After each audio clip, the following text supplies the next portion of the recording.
Assalomu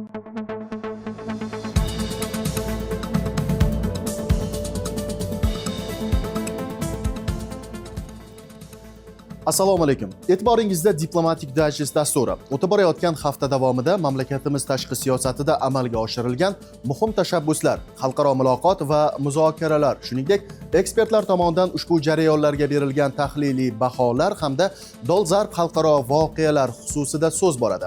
Mazkur haftada O'zbekiston prezidenti Shavkat Mirziyoyev Turkiya prezidenti Recep Tayyip Erdo'g'anning taklifiga binoan rasmiy tashrif bilan ushbu mamlakatda bo'ldi. O'zbekiston va Turkiya prezidentlari Shavkat Mirziyoyev va Recep Tayyip Erdo'g'an raisligida O'zbekiston va Turkiya o'rtasidagi oliy darajadagi strategik hamkorlik kengashining 4-yig'ilishi Anqara shahrida bo'lib o'tdi. Abadiy do'stlik va hamkorlik to'g'risidagi shartnomaning 30 yilligi arafasida davlat rahbarlari har tomonlama strategik sheriklikni mustahkamligini, xalqaro masalalarda yaqin hamkorlik va ko'p tomonlama tuzilmalar doirasida o'zaro qo'llab-quvvatlashni yana bir bor tasdiqladilar. Shuningdek, tashqi ishlar, ichki ishlar va mudofaa vazirlari hamda davlat xavfsizligi xizmatlari rahbarlari ishtirokidagi 4+4 mexanizmi doirasida yaqinda bo'lib o'tgan uchrashuv natijalari ijobiy baholandi. Savdo, investitsiya va sanoat kooperatsiyasida barqaror o'sish qayd etilib, hududlar aro hamkorlikni kengaytirishga alohida e'tibor qaratildi, deb yozdi O'zbekiston Tashqi ishlar vaziri Baxtiyor Saidov o'z Telegram sahifasida. Guvoh bo'lganingizdek, ko'rsatuvimizni vazirlik faoliyatiga oid xabarlar bilan davom ettiramiz. O'zbekiston Tashqi ishlar vaziri Baxtiyor Saidov Falastin Fath ijroiya qo'mitasi bosh kotibi Jibril Mahmud Muhammad Al-Rajab bilan muzokaralar o'tkazdi. Bundan tashqari Hindiston Tashqi ishlar vaziri Subramanyam Jayshankar bilan telefon orqali muloqot qildi. Ikki va ko'p tomonlama formatlarda 2026-yilga mo'ljallangan O'zbekiston-Hindiston aloqalarining kun tartibi yuzasidan atroflicha fikr almashildi. O'zbekiston Tashqi ishlar vazirining birinchi o'rinbosari Bahromjon Aloyev Fransiya elchisi Walid Fuk bilan uchrashuv o'tkazdi. Muzokaralar davomida O'zbekiston-Fransiya munosabatlari kun tartibidagi dolzarb mavzular, ikki tomonlama hamkorlikni yanada rivojlantirish istiqbollari hamda xalqaro masalalar yuzasidan fikr almashildi. Toshkentda O'zbekiston va Germaniya tashqi ishlar vazirliklari o'rtasida siyosiy maslahatlashuvlarning 20-raundi bo'lib o'tdi. Uchrashuvda ikki tomonlama hamkorlikni yanada chuqurlashtirish va erishilgan kelishuvlarni sifatli bajarish zarurati ta'kidlandi. O'zbekiston Tashqi ishlar vaziri o'rinbosari Muzaffar Madrahimov Polsha parlamenti quyi palatasi tashqi ishlar bo'yicha komissiyasi raisi Pavel Koval bilan uchrashuv o'tkazdi. Muloqot davomida O'zbekiston-Polsha munosabatlarining joriy holati va rivojlantirish istiqbollari, parlamentlararo hamkorlik masalalari, shuningdek 2026-yilga mo'ljallangan ikki tomonlama hamkorlik rejalari ko'rib chiqildi. O'zbekiston Tashqi ishlar vaziri o'rinbosari Olimjon Abdullayev Rossiyaning mamlakatimizdagi elchisi Aleksey Yerxov bilan uchrashdi.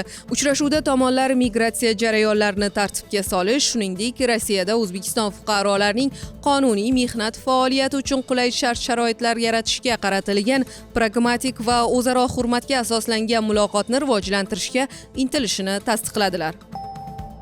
O'zbekiston Tashqi ishlar vaziri maslahatchisi Munira Aminova Anqara shahrida Turkiya hamkorlik va muvofiqlashtirish agentligi bosh direktori Abdulloh Eren bilan uchrashuv o'tkazdi. Shuningdek, o'zaro hamkorlikning yangi istiqbolli yo'nalishlarini belgilashdan iborat bo'ldi.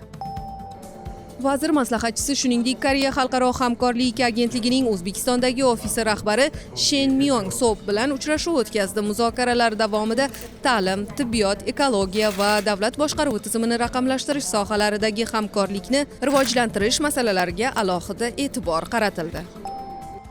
Xorijdagi diplomatik vakolatxonalarimiz O'zbekistonning xalqaro maydondagi nufuzi va ijobiy imijini mustahkamlash, amaliy hamkorlik ko'lamini kengaytirishga qaratilgan faoliyatni izchil ravishda olib bormoqda. Davlatlar o'rtasidagi yangilangan munosabatlar, o'zaro manfaatli kelishuvlar hamda do'stona aloqalar barqaror rivojlanmoqda. Ayni paytda xorijda istiqomat qilayotgan yurtdoshlarimiz bilan tizimli muloqotni yo'lga qo'yish, ularning huquq va qonuniy manfaatlarini himoya qilish tashqi siyosatimizning ustuvor yo'nalishlaridan biri hisoblanadi. Bu borada qo'llab-quvvatlash va rag'batlantirishga qaratilgan chora-tadbirlar muntazam amalga oshirilmoqda. Dasturimizning mazkur sonida O'zbekistonning xorijdagi elchixona va konsulxonalari faoliyatiga oid yangiliklar taqdim etiladi. O'zbekiston diplomatlari AQShda noqonuniy bo'lib turgani uchun deportatsiya qilingan 44 nafar O'zbekiston fuqarosini Toshkentga olib kelganligi xususida xabar bergan edik. Mazkur masala doirasida O'zbekistonning ushbu mamlakatdagi elchixonasi diplomatlari Virjiniya hamda Pensilvaniya shtatlaridagi vaqtincha saqlash markazlariga tashrif buyurib, u yerda saqlanayotgan vatandoshlar bilan uchrashdi. Suhbat davomida ularning ahvoli o'rganilib, O'zbekistonga qaytish bo'yicha konsullik va huquqiy yordam ko'rsatilishi ma'lum qilindi. Mamlakatimizning Ashxobod shahridagi elchixonasida Butunjahon turkiy tillar oilasi kuniga bag'ishlangan madaniy ma'rifiy tadbir tashkil etildi. Unda Turkiya, O'zbekiston, Qozog'iston, Qirg'iziston va Ozarbayjon elchixonalari hamda turkman jamoatchiligi, shuningdek, ommaviy axborot vositalari vakillari qatnashdi. O'zbekiston Oliy Majlisining Inson huquqlari bo'yicha vakili Feruza Ishmatova boshchiligidagi mamlakatimiz delegatsiyasi Kuala Lumpur shahriga tashrif buyurdi. Tashrif doirasida mamlakatimizning Malayziyadagi elchixonasida ushbu davlatda tahsil olayotgan yosh vatandoshlar va O'zbekiston Yoshlar umumjahon assotsiatsiyasining mahalliy vakillari ishtirokida davra suhbati o'tkazildi. Tokioda mamlakatimiz elchixonasi va Yaponiya O'zbekiston jamiyati hamkorligida madaniy ma'rifiy tadbir o'tkazildi.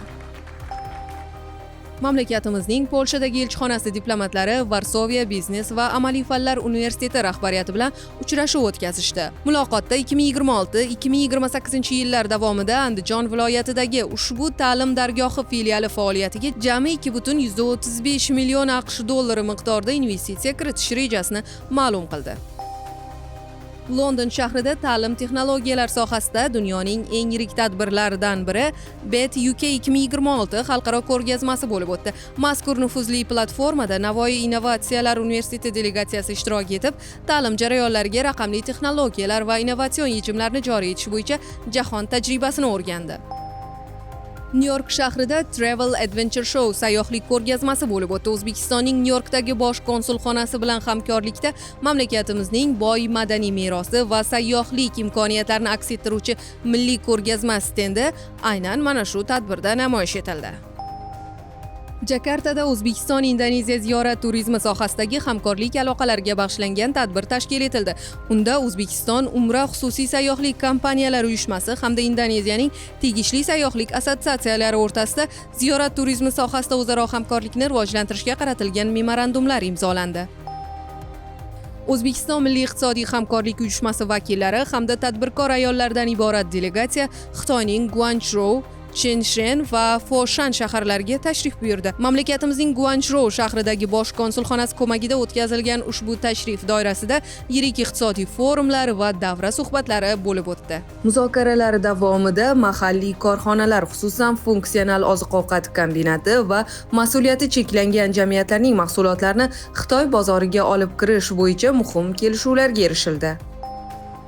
Natijalar haqida doim raqamlar gapirgani ma'qul. Bu o'z o'rnida amaliy ishlar ko'lamini yanada ravshan ko'rsatadi. Ko'rsatuvimizning mazkur sonida yana bir e'tiborga molik statistik ma'lumotlar bilan tanishtiramiz. 2025 yil yakunlariga ko'ra O'zbekiston tashqi savdo aylanmasi tarixda ilk bor 81,2 milliard dollarga yetdi. Mamlakat tashqi iqtisodiy faolligi barqaror o'sib, hamkor davlatlar geografiyasi kengaydi. Xitoy bilan savdo hajmi 17,2 milliard dollar, Rossiya bilan 13 milliard dollarni tashkil etdi. Markaziy Osiyoda Qozog'iston asosiy hamkor 5 milliard dollar, Turkiya bilan savdo 3 milliard dollar, Janubiy Koreya va Afg'oniston bilan esa 1,7 milliard dollardan qayd etildi. Yevropa yo'nalishida Germaniya va Fransiya yetakchi va har biri 1,4 milliard dollar bilan faol ishtirok etmoqda. Hindiston hamda Birlashgan Arab Amirliklari esa 1,3 milliard dollar ko'rsatkichi bilan kuchli o'ntalikni yakunladi. Mutaxassislar fikricha bunday diversifikatsiyalangan savdo tuzilmasi iqtisodiy barqarorlikni oshirib, Janubiy Osiyo va Yaqin Sharq bozorlari bilan yangi imkoniyatlarni ochmoqda.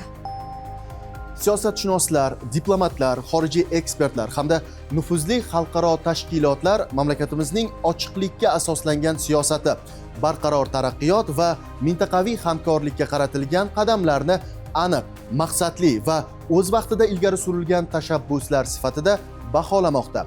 Eng muhimi, buni xalqaro hamjamiyat e'tirof etmoqda.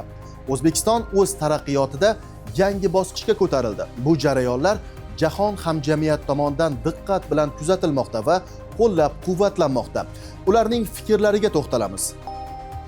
Prezident Shavkat Mirziyoyev rahbarligidagi islohotlar inson qadriga ustuvorlik berish, jamiyat va davlatni mustahkamlash, mahalla tizimi va oqsoqollar faoliyati orqali kundalik hayotga ta'sir ko'rsatish bilan xarakterlanadi. Bu siyosiy, iqtisodiy va madaniy sohalardagi hamkorlikni rivojlantirishga xizmat qiladi. Turkiya-O'zbekiston aloqalari uzluksiz va samarali Turkiy davlatlar tashkiloti doirasidagi integratsiya va barqarorlikka ham hissa qo'shadi.